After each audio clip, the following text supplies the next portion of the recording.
Congratulations to Andre 3000 and Big Boi of OutKast and the Dungeon family, because it's basically a collective. Andre and Big Boi, as OutKast, are being inducted into the Rock and Roll Hall of Fame, which is based in Cleveland, Ohio. Congratulations to them. I love OutKast. Yeah, Andre's running around with his flute. And I do think eventually him and Big Boi would get back together. But I understand it. Like, you know, these guys are older now. And I feel like Dre just said everything he wanted to say.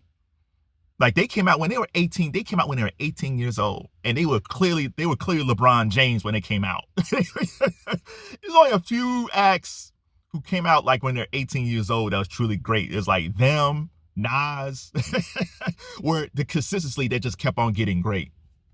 And OutKast, man, I'll tell you, the first time I saw them, it was actually on a Christmas album. LaFace Records, the label by LA and Babyface, they had a Christmas album. And the biggest song still off that album is that TLC has a song called Sleigh Ride. And you still see the video, and, you know, you can see it echoes all the colorfulness of the first album of TLC. I love TLC.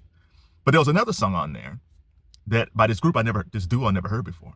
And it was OutKast, and it was The Player's Ball. Now, the only thing, there wasn't really anything Christmassy about that song. It had like bells on it that sounded like sleigh bells, but that was about it. But I was like, man, who are these guys? I don't even know these guys. And then they released Seven Playlistic, one of the greatest hip hop debut albums ever. I don't think people really understand like how great that album is. Time and time again, when they have like, oh, what's the greatest debut albums by a hip hop artist? And I think Seven Playlistic, Cadillac Music, always get missed. Go put that album on. It is, you talk about a no skips album. Kids today always talk about no skips. Oh, this is no skip album. That first album was totally no skips. Most of OutKast's album was no skips. The only time I doubted them was the second album, AT-Aliens. Because on the first one, Andre Benjamin, and Big Boi, they was wearing like ball caps and Mitchell and Ness jerseys and jeans, but they were cool. They were the Dungeon family, all that stuff. And then the second album, they're back with the Dungeon family once again, but then Andre's wearing a turban. It's like, But again, at the time, you didn't know what they were going to do. It's like that second album by OutKast, it's almost like the second season of The Wire, where you're not sure like what quite happened because it was different from the first season.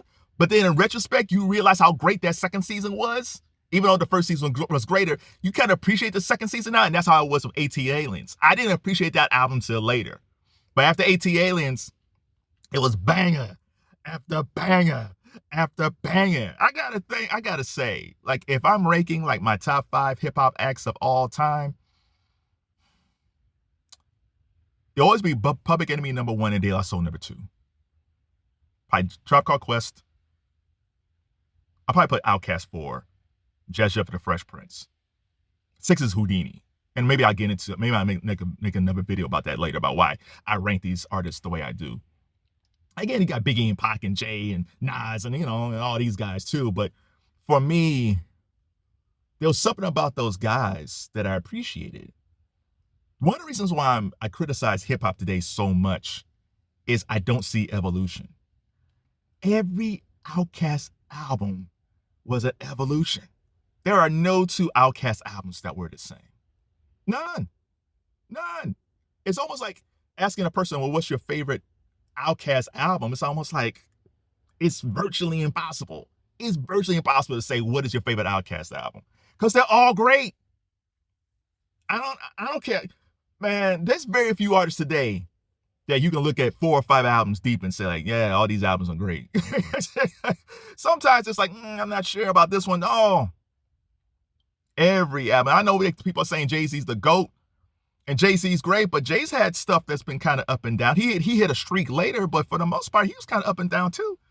But man, I just love those guys so much. So if I was ranking like my top 5 favorite OutKast songs, it's hard to do. But I'll tell you, #1 overall is this one. Can't Wait. And the funny thing about that song is, it's not even on an OutKast album. It's on Sleepy Brown's album, who's part of the Dungeon family. The video is great because Sleepy Brown looks like Isaac Hayes. He has all these beautiful women around him. Tamala Jones is in the video. I love Tamala Jones. Tamala Jones is in the video. But man, the song This is Andre and this Benjamin Andre with the polka dots, man. The socks just all smoothed out. His fro was just like, oh, the flow on that is just great. I love Can't Wait.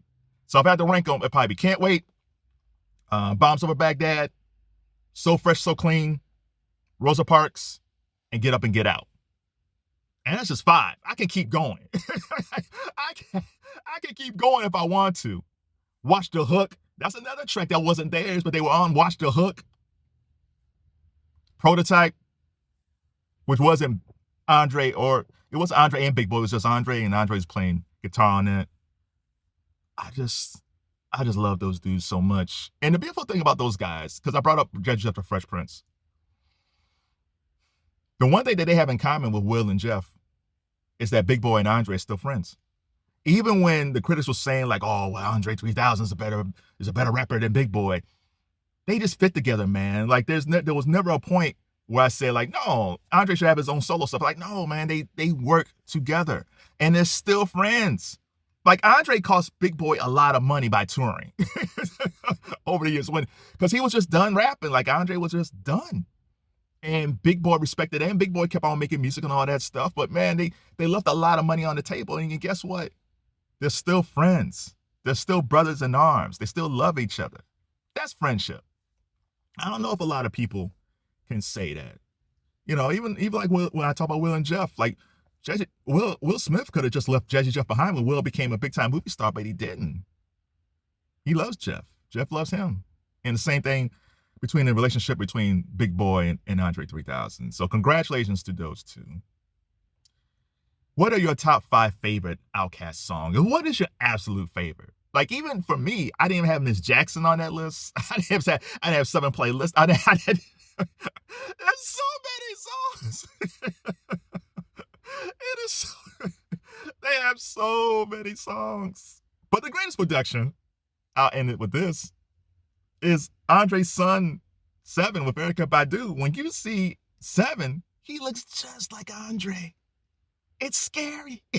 He looks just like his dad. But congratulations to OutKast, one of the greatest hip-hop acts ever. If they never make an album again, that's totally fine. Because Andre's just not there anymore. I mean, they started up when they were 18. And he just don't feel like he has anything to say. Now, you have other guys like Nas and Eminem, they're still doing stuff. And they're really doing well, putting out stuff. But Andre's a real creative person. You know, the Flute album was good. I wouldn't put it up there with any of the OutKast albums. But I'm glad that he's still experimenting and growing as an artist. I'm glad that Big Boi is doing the same thing as well. So congratulations to OutKast. Congratulations to the Dungeon family. And congratulations to Atlanta. And if you have a chance, go watch that video when it was at the Source Awards, when it was like the East Coast, West Coast thing was happening. And Andre and OutKast won. He got up on stage and said, the South got something to say. It is true.